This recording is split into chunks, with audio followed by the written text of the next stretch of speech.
about GM coming to the Bay Area. They're going to do some more autonomous cars, electric cars. They come into the right area for the autonomous. In fact, everywhere we go. In fact, whenever I drive, I always Google autonomous cars. I see some startup cars. They're driving around with all sorts of sensors and whirligigs on them. Apple cars. Shh. I didn't say anything, Kevin. It wasn't me. He didn't tell us. It's just obvious when they take the vans that used to be scanning Apple Maps that are now magically not having Apple Maps on the side of the van anymore. All right. Autonomous vehicles are a big thing out here in case you haven't caught on yet. Yeah. Silicon Valley, man. We got the Snapple, and we got the Intel and eBay and Google's and Hewlett Packard, Facebook's, Dig, YouTube, Facebook's, Adobe, Brazzers, Pornhub, Huges. Those are not around here. That's all Southern California. But speaking along with the technology terms and the West Coast, yeah, and something I'm super excited about and will pre-order as soon as I can. Will you really? Oh, fuck yeah. All right. Tell them what it is. Excuse my language. Tell them what they've won. This is the dev kit. This is not a production piece. This is the dev kit of Project Scorpio. What is Project Scorpio, in case someone hasn't been tuned into the internet, they've been living under a rock? It is Xbox on steroids. Let's be honest. That's all it is. So it's an Xbox One S. It looks very similar to an Xbox One S, but on steroids. When I mean steroids, I mean even twice as fast as the PlayStation Pro that just came out. It's 5 times as fast as the current Xbox One S, and all this is in reference to its teraflops. What's a teraflop? It is how you measure GPU renderings and speed. You say something's a flop. This is actually a good thing. Yes. So the more teraflops you have, it's like saying you have more horsepower. Yeah. More horsepower. So this one has an 8-core, 2.3 or 2.4 gigahertz processor, similar to actually what the Xbox has now. But then you have the 6 teraflop GPU that's just going to fucking tear through anything. That's the graphics processing unit? Yep. 24 gigabytes of RAM, I believe. Something entirely unnecessary in a gaming console, but to get the 4K 60 FPS gaming that they are promising on this console, kind of necessary. But the one thing that's... So to break it down, this is super high definition, 4K, which is the highest definition they currently have the technology for. Nope. What? There's 8K, bro. I thought TVs could only be made in 4K right now. Oh, there's 8K TVs out. You can buy an 8K TV? Not saying it's going to be cheap, or you can afford it. Can you buy an AK-47? Nope. Buy one of those. So this is going into gaming PC realm of performance, but staying something smaller than an old reference here, a VCR that you can have in your entertainment system. There's some little interesting things. One, that is a Kinect sensor plugin. So who knows? It's a dev kit. Probably what it's more for is the dev side. Also, they have a panel here on the front that shows your frames per second that you're gaming at. Eurogamer actually got to handle them in person and play video games on it. They played a Forza game, which would lead me to Forza 7 coming out this fall. Yeah, sort of standby. At 4K 60 FPS, and this thing was barely sweating. Nice. So, excuse me there. This is, even though I don't have a 4K TV, I'm still going to get this so I can get 1080p at 60 FPS. Okay. As well as now my device holding me back is my television and nothing else. Well, I'd say one thing holding back is the game developers. If we have any games that are 4K and are going to match this processing power. Oh, I bet in a heartbeat that we will see Destiny 2 at this, which that is a spoiler for us talking a little later. But all new games, I would imagine we see announced at E3 by Xbox this year will be Scorpio 4K 60 FPS ready. Wow. Okay. So we know Forza. Forza's on the map. Knew Correct. that was coming. You hint at maybe Destiny 2. What other games might be in the pipeline? I hope a Halo. I'd imagine there. I 343 needs to get their shit together. Well, it could be a whole bunch of different things. Maybe Bungo got back involved somehow. Why they would, but I doubt it. They wouldn't because it's Microsoft Studios running the show now.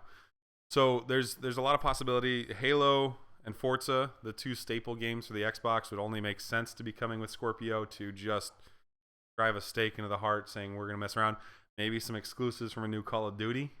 Yeah. See, that's the thing that we're talking earlier about the Switch.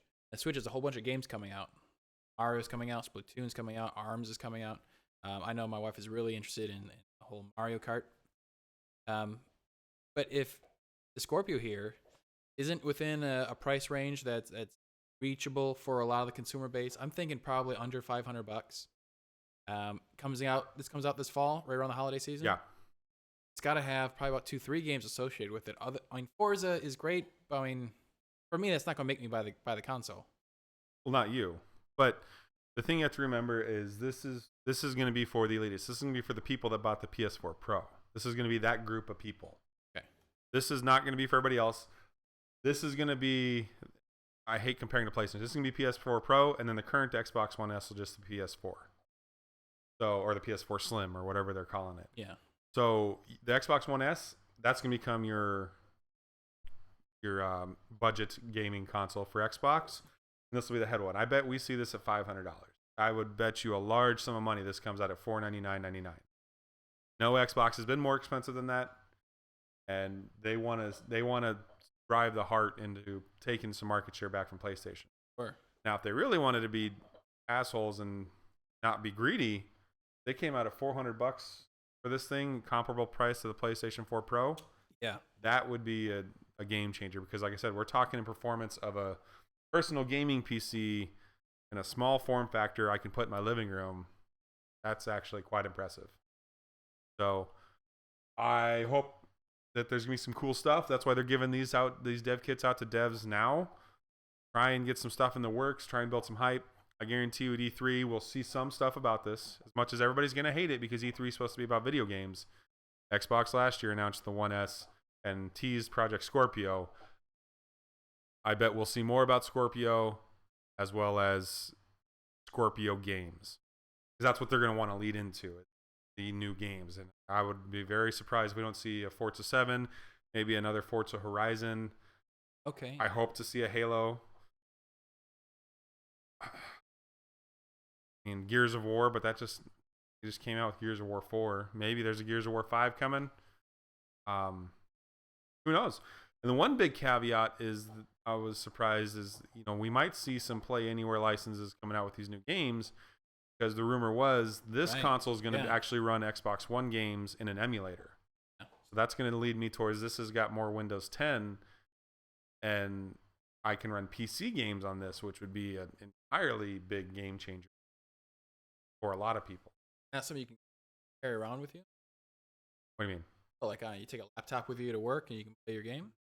Well, what Play Anywhere license does is it allows me to have a video game license that I can use on personal computer or Xbox. So I can have both games installed. As long as I'm only playing on one at a time, it'll work on either one. So, yeah, I can have it on my computer and my Xbox. Now, the downfall is they're still going to be in two different worlds. It's not going to sync. Unless you're Rocket League, your information's not universal. So, exciting news. Very exciting. I'm ecstatic. I'm going to sell my Xbox One S. New toy coming. Yeah. Expensive toy. I can't wait for E3. That's where all the details are. Yeah, E3 is going to have some cool. E3 is going to be great. Some cool stuff, man. It's primarily that stuff geared towards us. So, speaking of other new technology that we missed about taking some time off. Oh, what's that? Galaxy S8. This was a big deal from Samsung. Is that a sidekick? What the fuck do you mean? It looks like sidekick? The clamshell that slid. That's a sidekick, right? No. Paris Hilton, I think, had one of these back in like the early 2000s. What makes you think that's a sidekick? Because I bet if you flip it over, there's a little keyboard and a screen, and you can type, and you can snap it shut. He's cut off. He's spilling booze. Now he's making early 2000 references. It looks like a sidekick. Tell me I'm wrong, Bill Tipper. Tell me I'm wrong. You're not wrong. Am I wrong? You're just an asshole. All right. Well, I'm an asshole. For you out there in the world. You know who you are. Samsung Galaxy S8. This is Samsung's first big announcement and step after the wonderful Note 7 blunder from last year. So they opened up this entire release with talking about their new 8-point inspection of batteries. Fireball. So they are quite confident in the fact that these will not blow up in any way, shape, or form. Thank God. That should be like the minimum bar you have to clear, not this hyped. Oh my God, we passed this. We've already talked about how I feel about lipo batteries and the human populace and not understanding how shitty lipos are. They're good at what they do, but they're very unstable. So after they said their piece, they announced the S8, and the big thing that they announced and their whole promotion scheme behind this is unboxing your phone. So they want this edgeless bezel, as it looks like, on the sides and minimal on top and bottom. Okay. So it looks gorgeous when you're supposedly when you're holding the phone in your hand. I haven't had one. We're not big enough yet. I need more of you to watch. She said. The screen's designed to kind of fall away and just fall off into infinite. So it's fall off into the toilet. No. Screen just folds around the side like an old S7 Edge would and things like that. I know you're an iPhone user and you don't understand things that aren't straight square edges. I'm a free phone kind of guy. It's a work phone, so yeah, it's free. I'll use it. So this one is gorgeous. Specs wise, the processor is an 8-core processor, an octa-core processor. Cool. Hey, 8-core. Isn't that what the Scorpio has? 8-core processor? Yes, but also the Switch has that too. But what it is you're comparing a mobile processor versus a desktop processor. So, quite difference physically and... I just think that 8 cores are cool.